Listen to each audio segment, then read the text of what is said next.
Welcome to A Bit of Board Games, a casual podcast documenting the many failures and hopefully successes of Waffle Games, as we learn the ins and outs of board game design and self-publishing.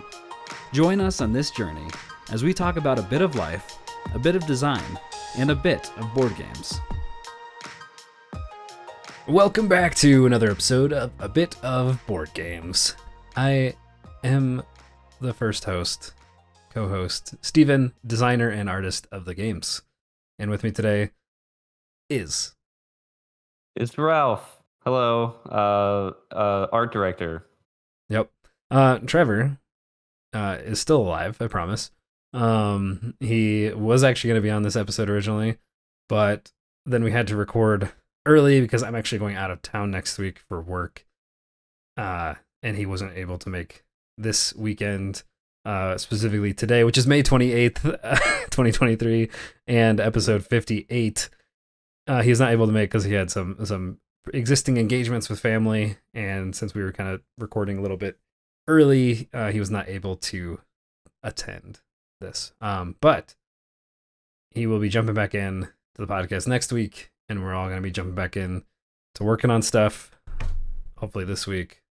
Well, at least maybe not Ralph yet. He's still finishing up some other things before diving in, but we'll probably have some kind of business-ish meeting sometime in the next week or so, just to kind of get back into things. But anyway, it is Memorial Day weekend this weekend, not the whole week.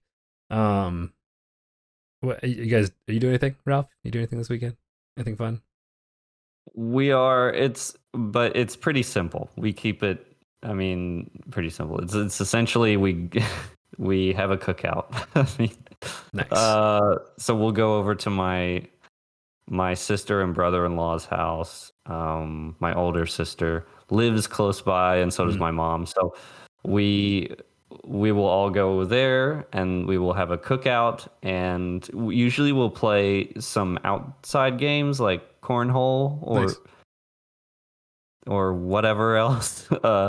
And just that. But do you think most people know what cornhole is? Okay, so I know it's cornhole in a lot of places. I've heard it referred to as bags. Just Midwest people just straight call it bags. Okay, it's the beanbag toss. Way better name. Yeah, I hate cornhole as a name. It's like, it sounds disgusting. It's a weird name. It is. You cornhole. Yeah, it's the game where you toss the beanbags and you have the slanty things with the hole in it, and you're trying to get it in or on the board, and you get points and stuff. Maybe people used to throw corn into holes. So okay, so a lot of times the beanbags have corn, like corn kernels filled in the bag things. I'm just now connecting the dots here. Maybe that's why it's called. it's corn, and you throw it in a hole, so it's called cornhole, Ralph. Right. It's pretty straightforward. So pretty straightforward. Beanbag toss on the board in the hole. Well, the problem though is it's supposed to rain tomorrow. Oh shoot! And so I don't think we'll be doing many outdoor games unless we get lucky. It's possible they've completely miscalculated the weather. It sounds like you just don't want it bad enough. Yeah. If you wanted to maintain the tradition, you could still play in the rain. Just saying. That's true. Just saying. Bring a poncho. Yeah.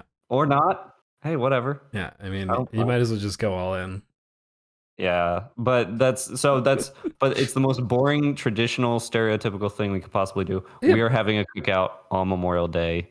There you go. It's the tradition though. It's like, it's not. I don't. If it's fun and you enjoy being with your family, then it's a good time. And it's not that's what it is. Yeah. That's what it's about. I do enjoy going over there, hanging out with the family. Having some good food is always a big one. Yeah. So yeah, I think it's going to be a good time. Nice. What about you guys? No real plans. Like, we weren't going to do anything. We were going to grill.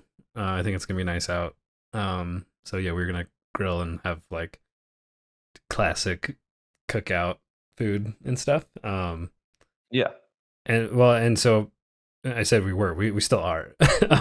But my sister is going to come over, but she now has a stomach bug and like has been just like in bed for days or something and just not doing great. So she was going to come over too, but now she's like I can't even move. Like I don't have energy to like get up. So um it'll Oh probably just crap. Well, you can relate to that, can't you?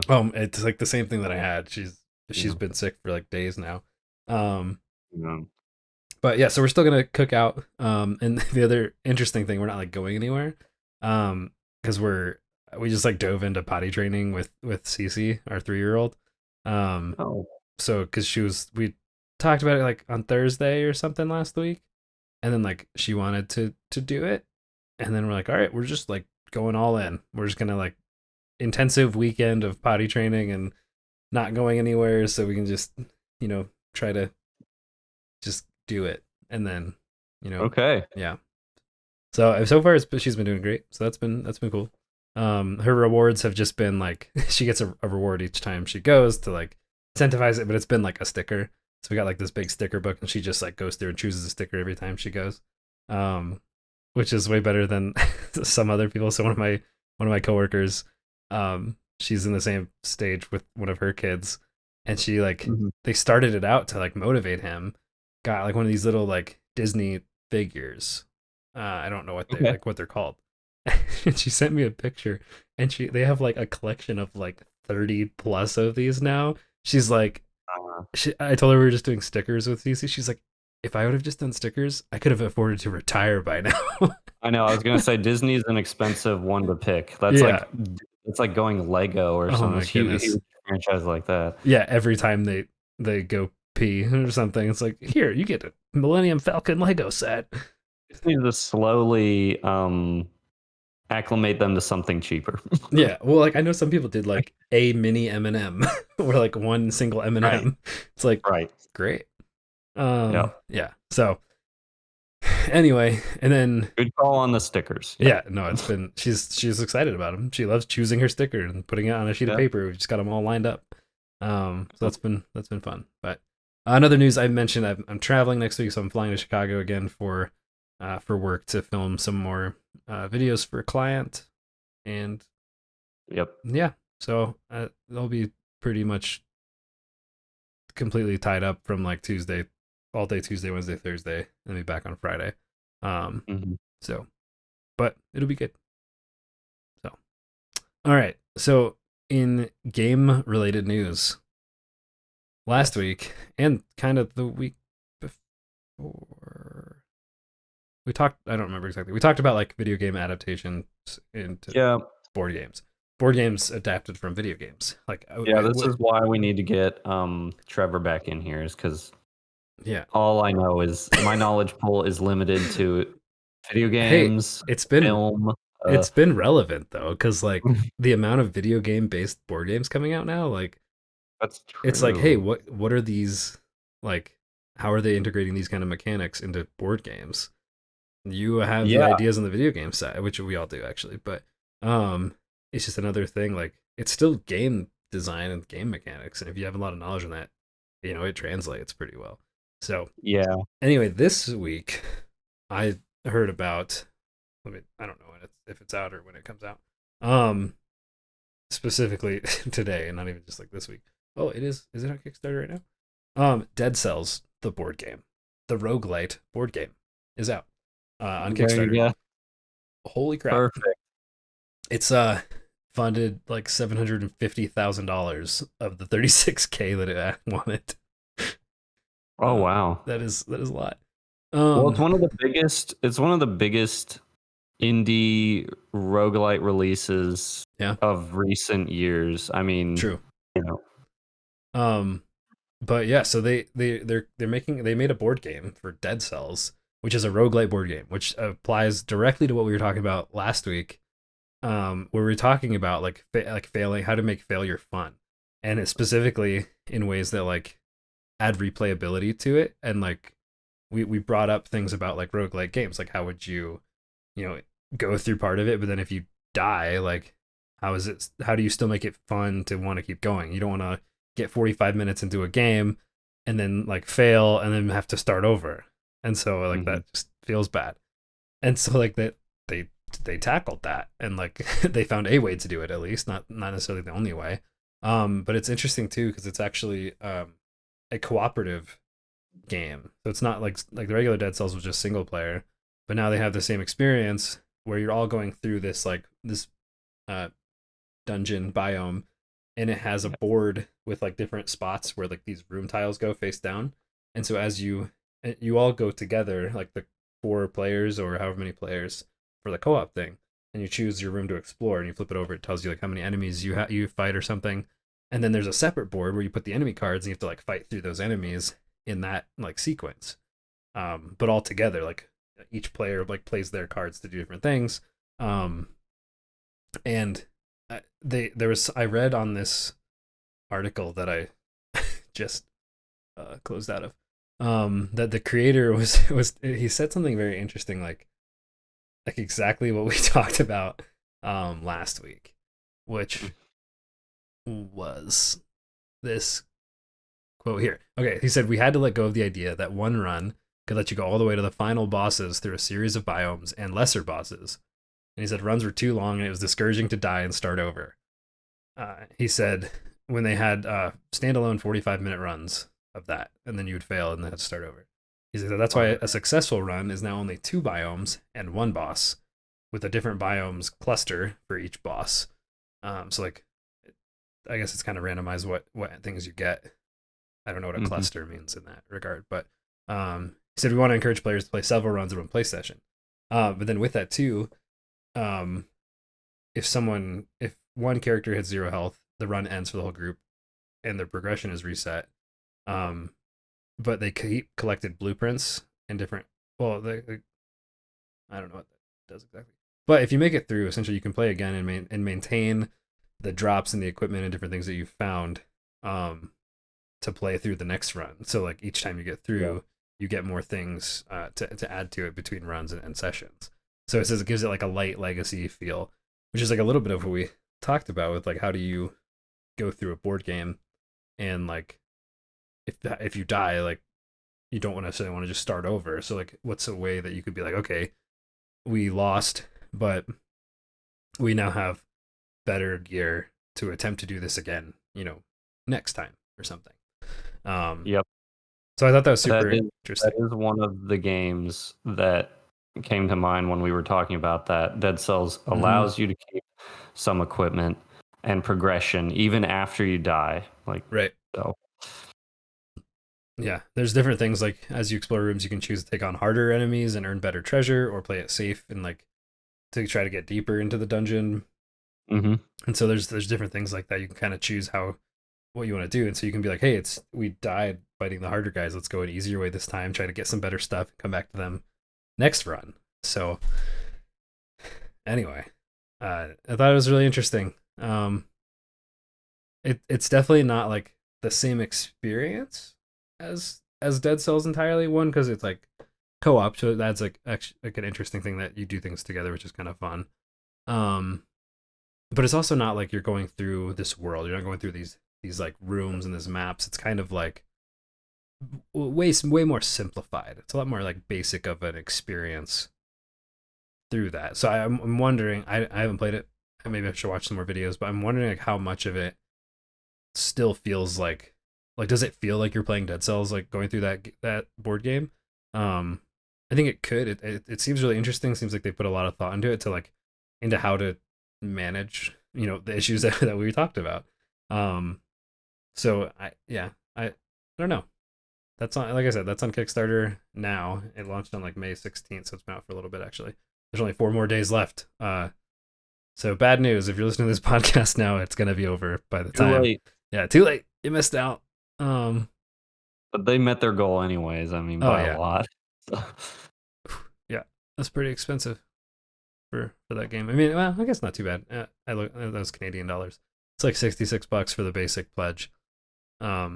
It's okay. I mean, I'd say like average board games that size are like $60, so it's not like extreme. But it looks really cool. I'm not gonna lie. I'm just like scrolling through their Kickstarter page, seeing kind of the different things. They also have like 4 different characters of the beheaded, which are the main the main thing you play. But there's like 4 different ones with different skills and different things. Yeah, you explore, kill, die, mutate with things that you got, and repeat. Yeah. So it's like they say it's a roguelite Metroidvania. So kind of combines Hmm. that stuff. Yeah. Yeah, that sounds cool, and I would say it's good signs. I mean, obviously we haven't played it, so we don't know, but it shows some amount of self-awareness from the developer to just realize, look, this is the medium I'm working with, and instead of trying to make it exactly one to one with the video game, Gosh, yeah. that just on some level that just is impossible. So here is a different spin on it, maybe a little bit trimmed back, but it's Yeah. for your benefit. Right. Um, and I think that can bleed over into a lot of things. You know, sometimes I literally choose a game because I've heard that it's actually kind of short. Sure. It's a short experience because that's what I'm looking for at the time. Like one that we Um, both just finished. Proteus. yes, Yeah. exactly. Yeah, Proteus. Proteus was a perfect. It did not overstay its welcome at No. all. I could still probably play it Sure. and have a great time. I don't feel burnout on that game in any Which, for those way. of you wondering, Proteus is a Doom-like first-person shooter, kind of like really fast-paced. Uh, Oh yeah. what would you call it? Like you're They this call it a like boomer shooter. That's the term that's going a around boomer right now. shooter. Okay, That's what so it's got like these like yeah. retro pixel graphics, but in a 3D environment. But the gameplay still like really smooth and everything. So they Oh just yeah. have these like pixel graphics like overlaid on the 3D models and everything. Silky smooth. Yeah, Like yeah. But it's just like it's really fast paced combat, hectic, and you're just like you're super powerful. So it's like this power fantasy mhm. type game.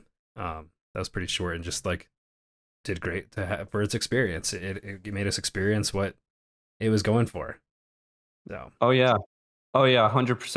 And that got me thinking, like, you know, sometimes a selling point for a game, they'll advertise, "Oh, we've got literally over 120 hours of game for you here." And sure. I look at that, I'm like, "Oh my gosh, I'm tired just reading that number." I Yeah, don't know. I just want something that I can enjoy, get the gist of, and walk. Sometimes, I mean, obviously there are differences, different kinds of games you look for different things sure. in. Yeah, yeah, But yeah, for Proteus, that's a great example of a game that benefited, I think, from uh, that perspective. And then, hey, with Dead Cells, hey, getting the gist of it in a board yeah. game fashion, and that might just be something about board games that maybe that medium tends to benefit from is Sure. maybe just a play session that is a little bit more bite-sized Yeah, and yeah, yeah. or that you could reach good stopping points for and then come back to later Yeah. or whatever. Like and they've probably like in the brainstorming phase of creating a board game. I'm sure they toyed around with different ideas. Like I'm sure at one point they were Yeah. like, let's make like a tile for each possible room, and then you and like build out this expansive map of that whole place, Yeah. and then you like go through a different encounters. I'm sure that was an idea at one point, and like that's really cool. But in the in the board game world, that's well, excuse me, sorry. In the board game world, that's just like a really I don't know. It could be good, but that's like a longer game that you're then going through for the most part. It's gonna extend the time of play. It's gonna extend the setup. It's gonna change all this stuff. So when they're trying to create this game that lasts for like 45 minutes an hour for an entire group, or less for shorter sessions to play multiple times, like you don't want to go over an hour because then like you might get to play it twice in a game night depending on your game nights. I don't know. But either twice and then you're like I'm done, or it's twice and it's like okay, that's all the time we have. So like if you can fit more in a smaller package that still gives that same experience, like it's awesome. So Yeah. what are like some other talking about like these games that are set in these certain IPs or these themes and these things that already exist, like they're trying to deliver a certain experience. What other kinds of games have you played? Like, what are certain types of experiences you're looking for in games, or games that you've played and you're like, this game nailed it on what it was trying to do? Um, well, I think I had answers for this, but I'm forgetting what some of them are. Okay. uh, So I we talked about like the power fantasy with Proteus as one of Yeah, them. power fantasy. That's a cool. Also, like, just I think one thing that I do look for is mastery over interesting Hmm. systems within the game. So I've played a little bit of this one recently. I haven't finished it, but there's this game called Potion Craft Okay. on Yeah, yeah, I've Game heard of Pass. that. And I've been playing a little bit of it, and it's really interesting because it basically has this system that you're working to try to sell. You create and sell potions to people. It's like an alchemy simulator, Hmm. I guess. But it's that's a fun system, and the whole idea is mastering the system and feeling that progression of, oh, now I know how to do this more complex thing. It starts out really simple, obviously, but then over time you just get Yeah. more and more into it. And I feel like that's something that a board game could emulate rather successfully, Yeah. because it's not based on. That's what a board game really is a Yeah. system, Right. you know. Yeah, that's true. It's Um, yeah. so that's one thing that came to mind. But then, obviously for video games, I also look for what kind of world do I want, like immersion. What kind of Mm. world do I want to exist in and feel like I'm a part of this world? Even if the world is terrible sometimes, like this awful like hellscape Yeah. of awfulness, sometimes I like that. That helps me to just kick back and relax and just be somewhere else. Sure. I think there's something fun about that. And I think a way you could reflect that in video games perhaps is just the consistent tone you develop through the art style. Hmm. Um, you know, if you nail that in a card or on the box art or whatever, people's imagination will do the rest of the work for you. You'll have this idea of what the world looks like through the suggestions of the artwork and different things, and Sure. then people will just, I'm here, and they'll just go there in their own head, which can sometimes be even more powerful than being explicitly shown something. Sure. um, I mean, that reminds me that's the of whole idea behind D&D, right? I mean, I, yeah, essentially. I mean, it's kind of like you're building out that world, and kind of you can do like whatever you want, and then the DM who's kind of controlling the story in the world like can direct things in certain ways, but in a way like they're doing improv based on what other people are yeah, deciding on. So um it's interesting. I mean, that makes me think of too, just like reading books. Like they build this true, world and you're visualizing it in your head depending on how good of an author they are. And so like what exactly, what you're seeing is this world that they're describing to you in a certain way. Um, right. and then that's why it's weird when you have movies. Then it's like that's not how I pictured that person, or I like know. these different things. But um, Takes a talented director to get that right and please I most know, people, yeah, yeah. Yeah. There's always gonna be people upset about it, but yeah, with like world building, yeah, the art direction, art styles is definitely a huge thing to like tie in to be like show them what that world feels like and what that experience is. But then even just like every aspect of the game, if everything ties to it in a good way, like if you have a good thematic game that not just like you're playing a thematic game, not like Monopoly that's Zelda themed, um, but like a good thematic game is one that like the mechanics make sense for the theme, and like so like how like what you're doing in the game makes sense with that theme. That's what that makes it thematic. And then like the theme, they both build on each other. So like you feel like the actions you're doing like are actually relevant to that world and that building. So like the gameplay, the mechanics, the art, everything about that, even like flavor text, like everything you include in what's happening, like I think I want that all to in the games that we make to feel like there's like lore behind it and like a world behind it, and it feels Not just like, hey, here's this random thing happening. It's like we build out these worlds and these things and these events, and then from those events are what stem like this scene of this game. Flavor text is right. Yeah, going back to when you mentioned reading books, like, yeah, we can use the terminology and the way we write out instructions and stuff like that. That can all be themed. That can all tie in and be complement each other. Yeah. So yeah, 100%. And there's other stuff that we've mentioned before on the podcast that I was trying to avoid because it would just rehash stuff. But challenge is a thing I look for in games. Using fun items that I don't get to use in every day, like swords. You don't use this every day? I don't use swords every day. You should reevaluate your life. I should. But no, surprisingly, I can get most of the things I need to get done without a sword. Yeah. So there's other stuff that we've mentioned on the podcast before, but I was trying to think of new ones. Yeah. Oh, here's a question for you. Kind of bouncing off that. Just what are some of your favorite themes? Then for games. Ooh. That's a fun question. Yeah. I'm trying to make it fun every once in a while, Yeah. A big one that we don't agree on is I love horror themes. It's the worst.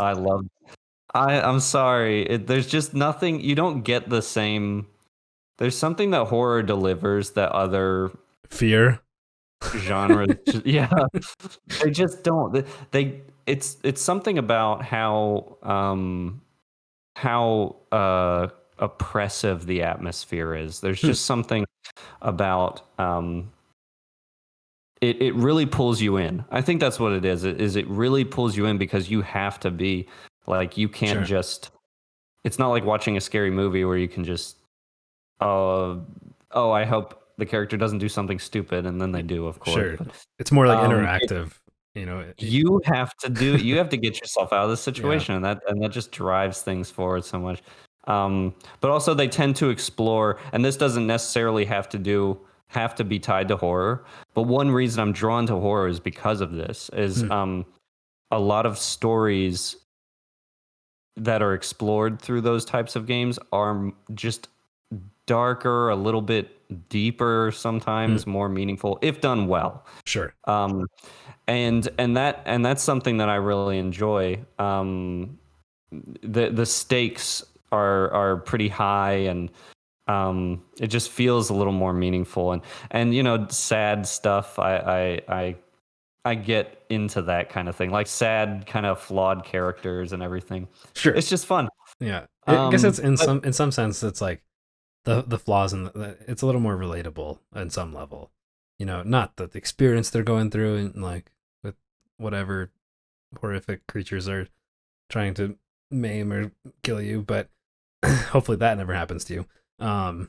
But there's other things, like there's something more about that flawed character that's more relatable. Yeah. Like, I mean, playing as Master Chief is great and all, but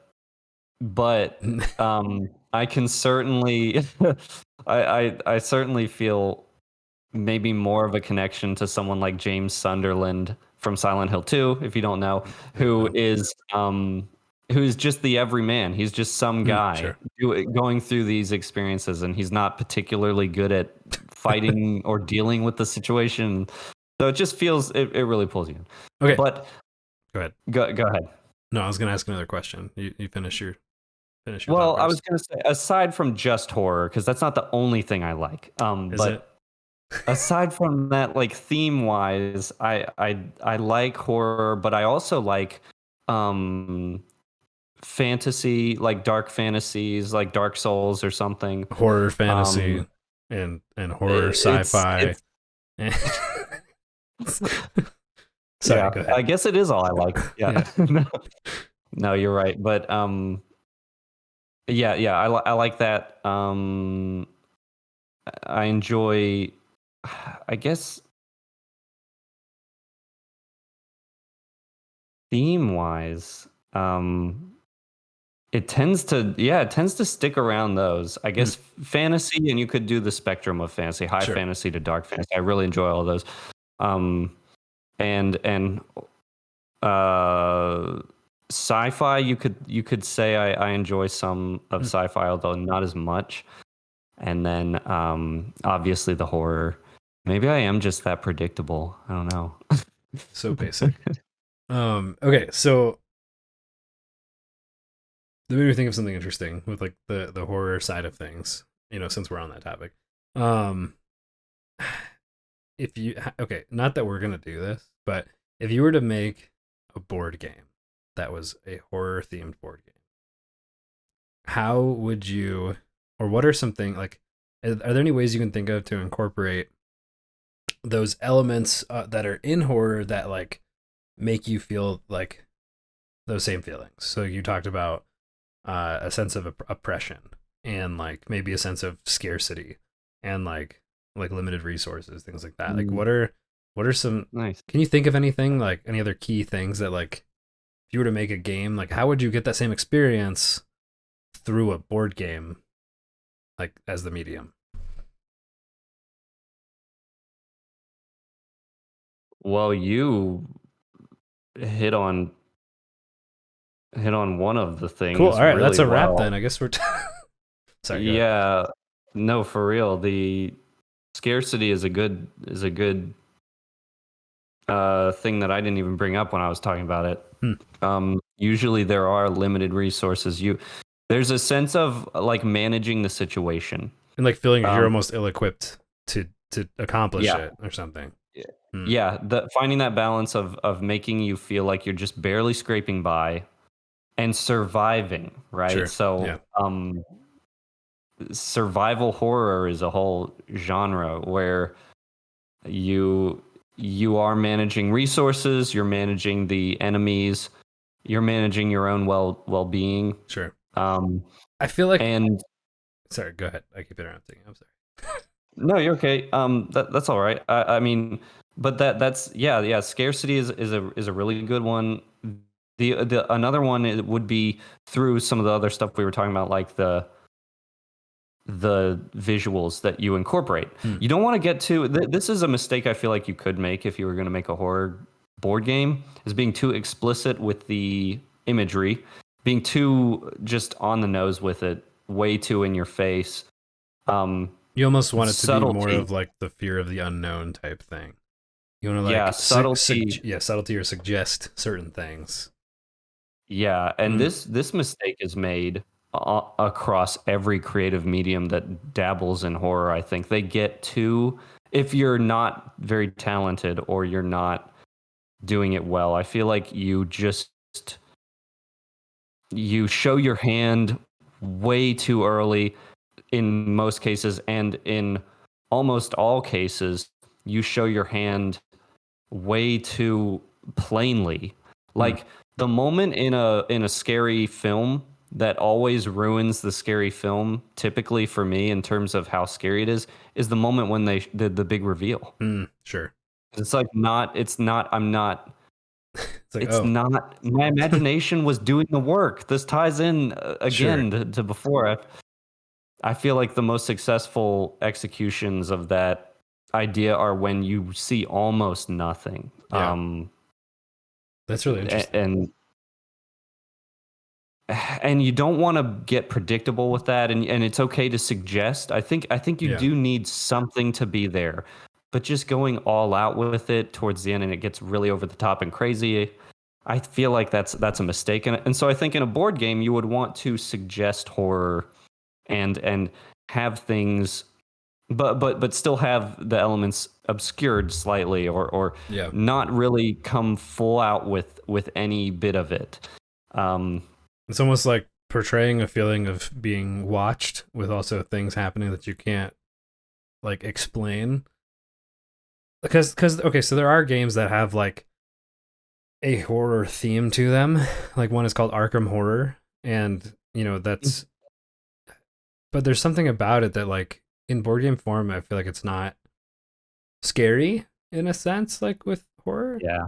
And so like I know in that one I haven't played it, but I've watched some stuff like some gameplay of it, and it's like Cthulhu kind of based. So there's like cultists and these like rituals and things happening, and like you're like losing sanity as you go through the game, and like then more bad stuff keeps happening to you. So like there's things that like happen, and like the concepts are creepy or something too, but it almost doesn't evoke those same feelings. And then I think too, like there's another one that we love called Betrayal at House on the Hill, and it's this like haunted house that you're going and exploring. So you're like opening new rooms, and then like on your turn to go different places, and then something happens, and like one of you ends up being a traitor, and like you have to go through this scenario.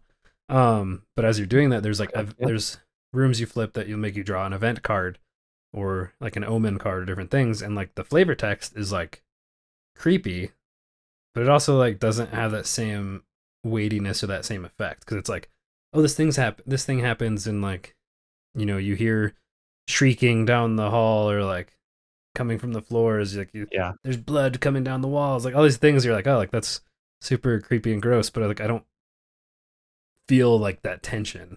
Right. So yeah, I don't know. I think that you're missing. I wonder if for board game purposes, I think the way to do it would just be to have like horror themes, and maybe not going for making it actually scary in a visceral sense. Sure. Because I just don't know if it would ever work. Yeah. I'm not saying it would never work, but I don't know. Right. Maybe it would work against if my mom was playing it. Oh, she'd sure. probably get pretty freaked out. Yeah. See, but we played it with my parents too, and like they enjoyed playing the game. They were like, "Oh, that was fun." It was fun being great. chased by murderers in the haunted house. Yeah. Yeah. What's wrong with you, Mom? That's right. Yeah. So I don't know. I think theming in horror can totally be effective and work. Kind of like what that Darkest Dungeons game. Oh yeah. That one doesn't necessarily seek to frighten you, right? But it would draw the same audience who would enjoy that, because it's still got those kind of creepy elements to it, and so but done in a way that like maybe that's something too, like that adding that challenge and mastery over like something. At the beginning it's going to be harder and more scary in a sense, because like it's very challenging, and it's something that you can't just go and accomplish in your first try. And so like elements of that could accentuate that too. Yeah, I think finding that balance would be a success story here. The horror elements would almost just heighten the game feel, where if you strike that balance of just barely scraping by, you're on the edge of your seat just mentally. Sure. You're just like kind of stressed out, because you're like, I'm just barely making it through this game. Yeah. If I make one wrong move, I could lose. But then the game is also just scary in nature through what you're seeing and everything. I think you could create a creepy atmosphere, I think. Sure. And one thing I've seen done once, I don't know if this was actually a part of the game, or if my brother-in-law is just a weirdo and did this on his own. But one time we were playing this board game with my brother-in-law. You've played a board game? My younger sister. Yeah, the one time in my life that I played a board game. We were visiting my younger sister, and so her husband he loves board games. Okay, so we were playing this board game, and it was kind of a creepy-ish board game. And it sounds like it. Is it Betrayal at House on the Hill? It might be Betrayal on the House of the Hill.